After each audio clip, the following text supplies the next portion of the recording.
right. අපි දැන් පළවෙනි වීඩියෝ ලෙසන් එකේදී කතා කරා අපේ software architectural diagram එක ගැන. දැන් අපි හදන්න යන්නේ ඒ architectural diagram එකට අනුව අපේ final product එක. right. අපි දැන් ඉඩමක් ගත්තා. ඒක තමයි AWS එක. ඒ ඉඩමේ අපි හදනවා අපිට අවශ්‍ය බීම් කොටස අපි වෙන් කරගන්න ඕනේ දැන්. අපි කොහොමද ඒක වෙන් කරගන්නේ? අංගොලට ඉස්සලා කිව්වා අපේ බීම් කොටස අපි වෙන් කරගන්නේ එක concept එකකින්. ඒක තමයි VPC. Virtual Private Cloud එක. හරි. අපි Virtual Private Cloud එක දැන් හදාගමු. VPC කියලා console එකේ type කරා. ඊට පස්සේ ඔයගොල්ලන්ට මේ වගේ screen එකක් එනවා. ඊට පස්සේ මෙතන see all regions කියලා බලනවා. දැන් අපි ඉන්නේ United States වල Virginia කියන region එකේ. right. අපි තියෙන එකම තෝරගමු. ප්‍රසිස් issue එකක් නැහැ. අපි VPC click කරලා යනවා. අපිට මුලින්ම පේන VPC එකක් create වෙලා තියෙනවා. ඒක default එකක්. ඒ හින්දා ඒක ගැන එච්චර worry වෙන්න එපා. අපි අපේම කියලා VPC එකක් බිම් කොටසක් අපි හදාගමු. right. VPC settings අපි මෙතනදී තෝරගන්නවා VPC and more කියන එක. ඒක ලේසි අපිට සමහර දේවල් automatically හදලා දෙනවා. ඉතින් අපිට ලොකුවට worry වෙන්න දෙයක් නැහැ. අපිට මේක ඉක්මනටම කරගන්න පුළුවන්. project name එක විදියට name tag and auto generation එක විදියට අපි WordPress කියලා type කරනවා. එතකොට මෙතන ඔයාලට පේනවා ඇති WordPress VPC කියලා මෙතන rename වෙනවා. right. ඊළඟට අපි default තියෙනවා IPv4 CIDR block. ඔයගලන්ට පුළුවන් මේව හැම එකක්ම විස්තර කරලා බලන්න ChatGPT එකෙන්. IPv4 CIDR block එක you must specify an IPv4 address range for your VPC. අපිට පුළුවන් මේ IP එකකින් 65536ක් IPs connect කරන්න. ඉතින් ඒ වගේ පොඩි ID එකක් ගන්න. IPv6 අපි default තියෙන විදිහටම තියෙනවා. tenancy එක අපි dedicated එකක් use කරන්න. ඒක ටිකක් expensive. එහෙනම් අපි default එකම තියෙනවා. You can tenancy can you can run instance in your VPC on a single tenant dedicated server. ඔයාට dedicated විදියටත් පාවිච්චි කරන්න පුළුවන්. single tenant එකක් විදියටත් use කරන්න පුළුවන්. මේ හැම එකක්ම ඔයගොල්ලන් in detail දැනගන්න අවශ්‍ය නැහැ. right. ඊළඟට අපි බලන number of availability zones. Choose number of availability zones in which to provision subnets. We recommend at least 2 availability zones for your high availability. ඔයගලන්ට මතකයි ළඟදී AZ එකක් ඩවුන් වුණා. ඉතින් ඔයගලන්ට පුළුවන් availability එක හොඳටම තියාගන්න. දෙකක් පාවිච්චි කරන්න. එක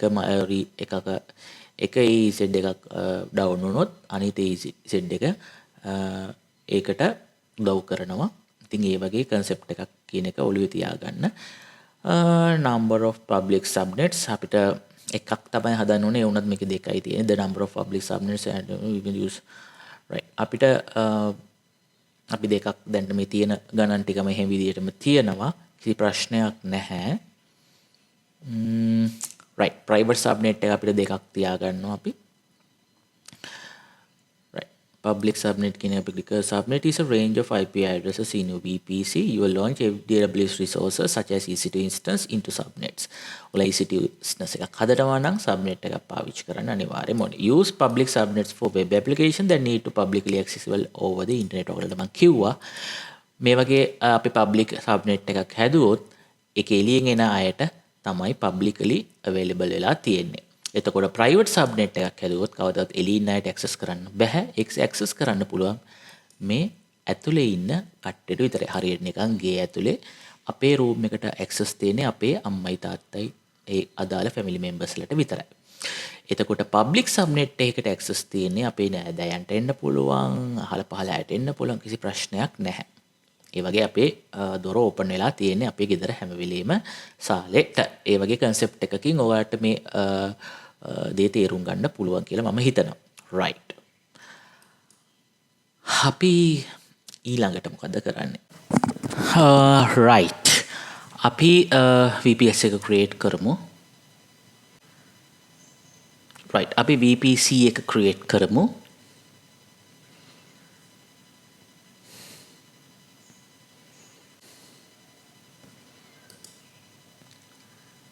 click view VPC අපේ VPC එක බලා ගන්න පුළුවන්. හදපු VPC එක. එතකොට VPC එකේ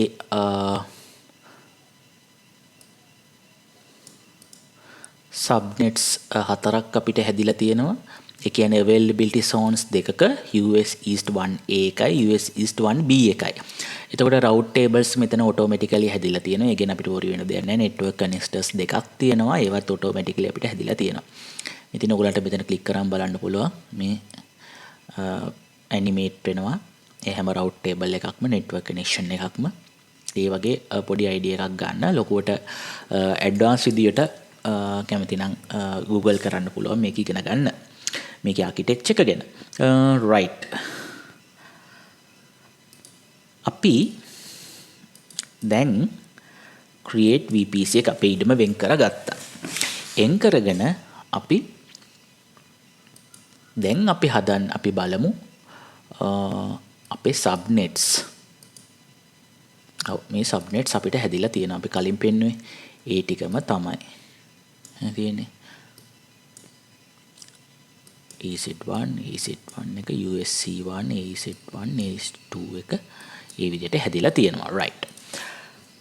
okay. අපි දැන් ඊළඟට අපි කරන්න යන්නේ subnets හරි VPC එකත් හරි දැන් අපි හදන්න යන්නේ මේකට අදාළ security guardsලා දෙන්නෙක් ගන්න එක. ඒ වැඩේ තමයි දැන් අපි කරන්න යන්නේ. කොහොමද අපි security guard කෙනෙක් ගන්න මේ EC2 එක දාලා තියෙන public subnet එකට අපි security group එකක් හදන්න ඕනේ. database එක තියෙන subnet එක private subnet එකට security group එකක් අපි හදන්න ඕනේ. security guardලා දෙන්නෙක් අපි හදන්න ඕනේ. කොහොමද ඒක හදන්නේ? right. EC2 එකට ගිහිල්ලා VPC එකට ගිහිල්ලා VPC එකේ අපිට පුළුවන් security groups කියන එකට යන්න.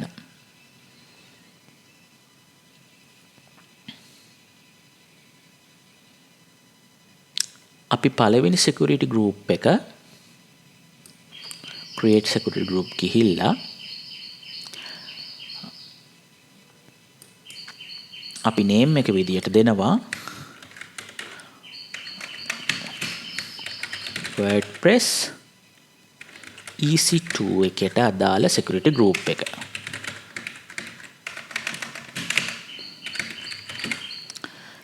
description එක විදියට අපි දෙනවා security group for WordPress EC2 instance. VPS එක අනිවාර්යෙන් අපි හදපු VPS එක select කරගන්න ඕනේ by default තියෙන එක නෙමෙයි. right. inbound rules වලදී කියන්නේ එළියෙන් එන traffic එක මොන වගේ traffic එකක්ද? HTTP කියන protocol එකෙන් traffic එකක් එන්න පුළුවන්. ඒ වගේ අවස්ථාවක මොන වගේ traffic එකක්ද? ඕනම traffic එකක් ඕනම IP address එකකින් එන්න පුළුවන්. හරි. අපි description එක විදිහට දානවා HTTP web traffic. තව rule එකක් අපි add කරනවා HTTPS traffic එක. ඒකත් anywhere. HTTPS web traffic. ඊට පස්සේ ඊළඟ එක SSH. අපි TCP එක port range එක 22 port range එක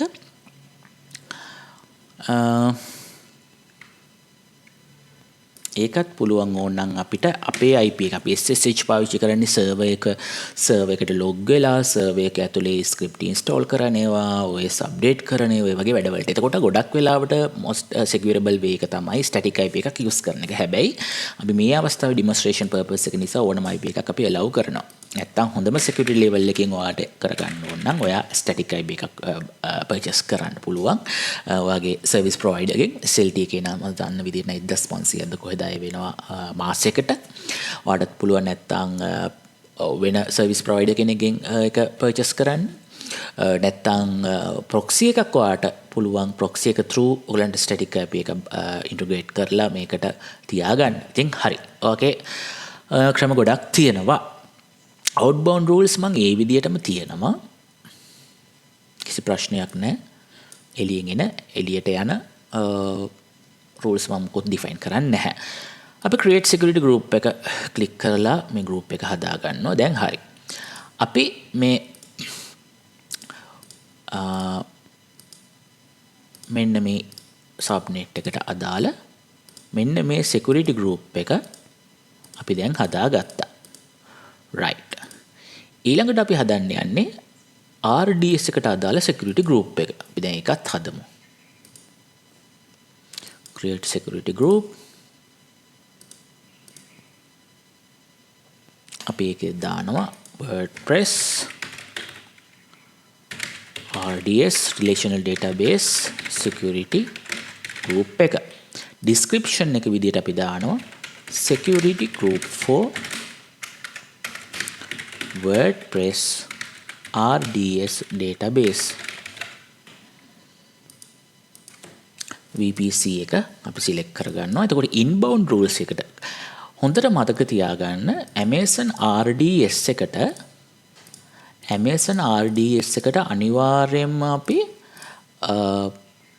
incoming traffic එක එන්න පුළුවන් මේ EC2 එකකින් විතරයි. මොකද database එකත් එක්ක deal කරන්න කවදාවත් අවශ්‍ය නැහැ එළියේ ඉඳන් එන user කෙනෙක්ට. ඒ හින්දා PC2 එකට විතරයි මේක access එක දෙන්න ඕනේ.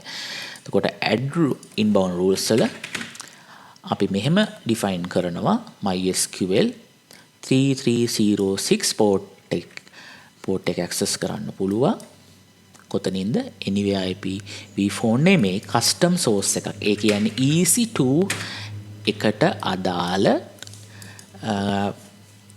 incoming traffic එක විතරයි මෙයාලා allow කරන්නේ. එන්න ඒක මේ විදිහට තමයි අපි දෙන්න පුළුවන් access from EC2 access කියන එක. හරි. outbound rules ඒ විදිහටම තියෙනවා. මම security group එකක් හදනවා. right. දැන් අපි security groups දෙකක් හැදුවා. එකක් EC2 එකට අනිත් එක RDS එකට. ඊළඟට අපි මොකද්ද කරන්නේ? අපි ඉස්සෙල්ලාම මෙන්න මේ RDS එක අපි හදාගමු. ඒක කොහොමද හදාගන්නේ? Amazon RDS service එක through MySQL database එක හදන්න තමයි දැන් යන්නේ. අපි යනවා මෙතන console එකේ type කරනවා RDS. එතකොට එනවා Aurora and RDS කියන service එක. අපි එතනට යනවා. ගිහිල්ලා DB instance කියන එක click කරනවා. මොකද අපි DB එකක් හදන්න යන්නේ. ඊට පස්සේ create database එක click කරලා database click කරලා මේක හදාගන්න යන්නේ. අපි මේකට standard create කියන එක දෙනවා. ඊට පස්සේ MySQL කියන එක select කරගන්නවා. engine version එක 8.0 දෙනවා. ඒක කිසි ප්‍රශ්නයක් නැහැ. templates අපිට 3ක් තියෙනවා. මම දැනට production level එක use default for high development fast consistent performance. මම දැනට sandbox to develop new application test මේක test කරන්න මම use කරන ඉඳන් මම sandbox environment එක select කරගන්නවා. නැත්නම් අපිට production select කරගන්නත් පුළුවන්. production select කරගෙන මේ තුනෙන් එකක් select කරගන්නත් පුළුවන්. කිසි ප්‍රශ්නයක් නැහැ. right. මම දැනට එහෙනම් production select කරගන්නවා. select කරගෙන single AZ DB instance එකක් select කරගන්නවා. settings උසේ DB instance identifier එකක් අපි දෙනවා. අඩි නිකන් මේක variable name එකක් වගේ. ඔයාලට අඳුන ගන්න මේක පහසු වෙන්න අපි එතකොට මේක සරල විදියට කියන WordPress database එක තමයි මේකේ තියෙන්නේ. එහෙනම් අපි WordPress කියන. ඒතර credential settings section එකට ගියාම ඒකේ username එකක් තියෙනවට මතකයිනේ MySQL වලට අනිවාර්යයෙන් username password තියෙන්න ඕනේ කියලා. ඉතින් best practice එක තමයි මේ AWS secret manager හරහා මේ credentials manage කරන එක most secure way එක. නමුත් මේ වෙලාවේ මම ඒක කරන්න යන්නේ නැහැ. මොකද මේක වීඩියෝ එක තවත් දිග ගැසෙන හින්දා ඔයගලන්ට පුළුවන් මේක ගැන වෙනම ඉගෙනගෙන ඒකට apply කරන්න. කිසි ප්‍රශ්නයක් නැහැ. මම දැනට self managed කියන එක දෙනවා. auto generate password එක අපිට password එකත් auto generate වෙලා මෙයාලා දෙනවා. අපි අන්තිමට database එක හැදුවට පස්සේ මේ password එක copy කරගන්න ඕනේ. right. එච්චරයි කරන්න තියෙන්නේ. බලමු අපි තව ටිකක් තියෙනවා කරන්න නේ. alright. instance configuration ඒ විදියටම standard class memory burstable classes අපි දැනට ඒ විදියට මේක තියලා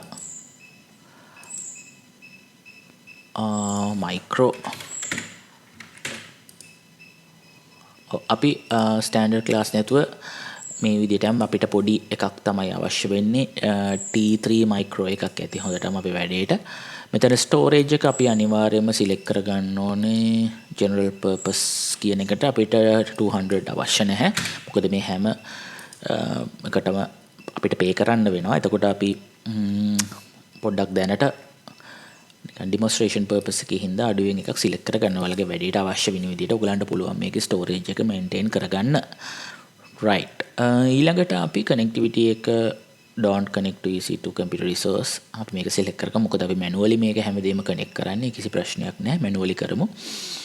එතකොට අපිට ඉගෙන ගන්නත් පුළුවන්. අපිට මෙතකොට virtual private cloud එකක් අපිට select කරන්න ඕනේ. අපි කලින් හදාගත්ත VPC එක මෙතනට දෙන්න ඕනේ.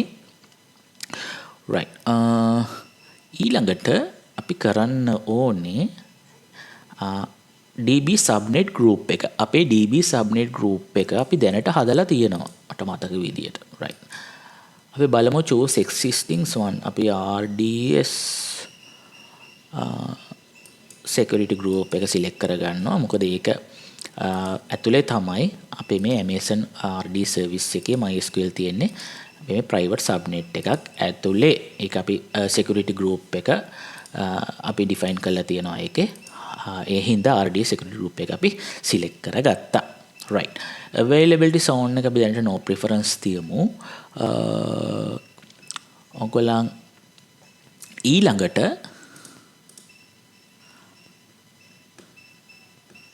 monitoring section එකට යනවා අපි. monitoring section එකේ database insights standards කියලා මෙහෙම පෙන්වනවා. ඊට පස්සේ monitoring enable කරනවා. ඒ ටික default ඒ විදියටම තියෙනවා. additional configurations වලදී අනිවාර්යයෙන්ම database එකේ නම දෙන්න ඕනේ. එතකොට එයා database එකක් වෙනම create කරගන්නවා. නැත්නම් අපිට manually ගිහිල්ලා මේ database එක හදන්න වෙනවා. ඒ හින්දා අපි දැම්ම create කරගන්න එක හොඳයි කියලා මට හිතෙනවා. enable automated backup මම backups තියාගන්නේ මේවටත් pay වෙනවා. pay කරන්න ඕනේ. automatically අපිට bill එකක් add වෙනවා. ඉතින් එහෙම අවශ්‍ය නැහැ මේ වගේ අවස්ථාවක. මම ඒ හින්දා skip කරනවා. enable encryption enable ඒ ටික ඒ විදියටම තියෙනවා. right no preference estimated monthly cost එක අපිට වෙනවා 14.71 USD dollars. අපිට estimation එකත් මෙතන පල්ලෙහෙම පෙන්නනවා. right අපි create database එක click කරලා මේ database එක අපි හදා ගන්නවා දැන්.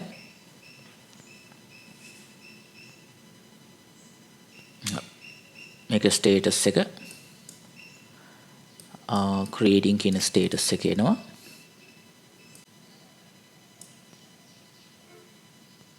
දැන් යන්නේ configuring enhanced monitoring කියන status එකේ ඉන්නේ. දැන් මේ හැම දෙයක්ම ඉවර වෙනකම් පොඩ්ඩක් බලාගෙන ඉන්න වෙනවා. right අපේ WordPress database එක create වෙලා තියෙන්නේ. දැන් අපිට අපේ password එක අනිවාර්යයෙන්ම බලා ගන්න වෙනවා.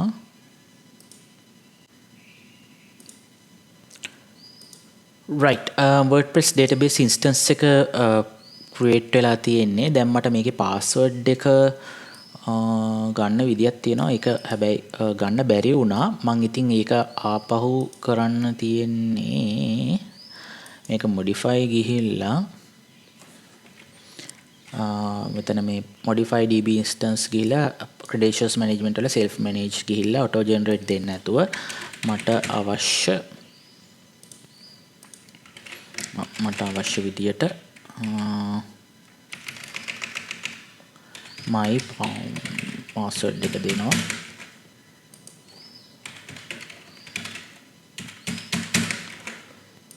right password එකේ විදියට අපි define කරගන්නවා. define කරලා continue කරනවා. apply immediately. right එතකොට මගේ password එක මම දැනට save කරගන්නවා පොඩි notepad එකක. හරි මට කලින් password එක පෙන්නුනේ නැහැ. ඒ හින්දා මම modify කරගත්තා database එකට ගිහිල්ලා. ඒකෙන් ලොකුට worry වෙන්න එපා. right අපි දැන් WordPress database එක හැදුවා. MySQL Amazon RDS service එක ඇතුලේ security group එකක් define කරා subnet එකත් හැදුවා. හරි අපිට දැන් ඊළඟට තියෙන්නේ public subnet එක ඇතුලේ EC2 instance එක හදාගන්න. අපි දැන් EC2 instance එක හදාගමු. මම console එකට ගිහිල්ලා EC2 කියලා type කරලා EC2 එක ඇතුළට යනවා. ඒකට ගිහිල්ලා dashboard එක ගාවට යනවා. ඊට පස්සේ මෙතනින් පේනවා අපිට instance කීයක් run වෙනවද කියලා. හරි ඊට පස්සේ මෙතනින් ගිහලා launch instance කියන එක click කරනවා. launch instance click කරලා අපි EC2 instance එකට නමක් දෙන්න ඕනේ. එතකොට අපි WordPress web server කියලා දෙනවා. ඊට පස්සේ මෙතන OS image එක විදියට Ubuntu කියන එක අපි select කරනවා. දැනට අපිට T3 micro instance type එකේ එකක් ඇති හොඳටම key pair එකක් අපි හදා ගන්න ඕනේ. හරි ලේසි එක හදා ගන්න මම ඔයාලට කියලා දෙන්නම්. create new key pair එකට ගිහිල්ලා අපිට අදාළ instance එකේ අපි නමක් දීලා create key pair කිව්වම මම දැනට එකක් create කරලා තියෙනවා. එතකොට ඒක download වෙනවා. මම ඉස්සෙල්ලා එකක් create කරලා තියෙනවා. මම ඒක use කරනවා. ඔයගොල්ලන්ගේ key pair එක use කරන්න WP instance කියලා මම කලින් හදාගත්ත key pair එක. right. එතකොට network settings ගත්තම මේ network settings එක ඔයගොල්ලන්ට මතකයි අපි මේ EC2 එක හදන්න යන්නේ මොන network එකක් ඇතුළේද. දැන් by default එයාලා select කරන network එක තමයි මෙන්න මේක VPC 41 මේක තියෙන්නේ default එක. එතකොට අපි edit ගිහිල්ලා මේකේ අපි කලින් හදාගත්ත එක දානවා. එතකොට මේකේ subnet එකේ automatically subnets ටික මෙතනට load වෙනවා. එතකොට අපි subnets private කියන එක අපිට දෙන්න බෑ. මොකද private එකකට කවදාවත් එළියෙන් access කරන්න කට්ටියට ගෙන්න ගන්න බෑනේ. ඔයගලට මම ඉස්සෙල්ලා කිව්වේ.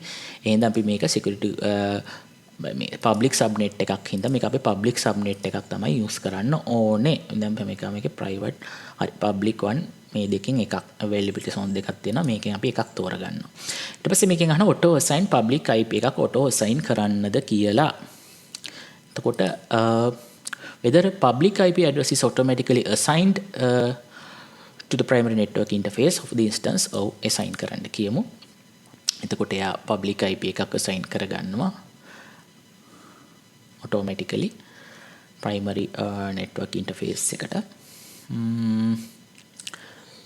right. එතකොට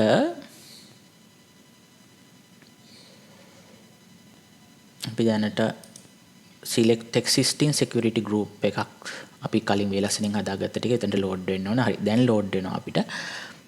WordPress EC2 security group එක අපි select කරගන්නවා අපිට ඕනේ ඒක හින්දා. advanced network configurations මට දැන් අවශ්‍ය නැහැ මේ demonstration එකට. මම ඊළඟට කරන්නේ general purpose එකට අපි use කරන්නේ මේක මේ විදිහටම config කරලා මේ ටික තියෙනවා. advanced details එහෙම ලොකුවට අපිට change කරන්න දේවල් නැහැ. අපි configuration storage මේ ටික default මේ විදිහටම තියලා අපිට summary එකක් විදිහට පෙන්නනවා අපි software image එක virtual server type එක firewall එක storage එක අපිට 8GB තියෙනවා. අපි launch කරමු දැන්. තාම pending තියෙන්නේ. හරි running state එකට ආවට පස්සේ අපිට පුළුවන් මේ server එකට access ගන්න. අපි server එකට access අරගෙන ඊට පස්සේ server එක ඇතුලේ අපි කරගන්න ඕන වැඩ ටිකක් තියෙනවා.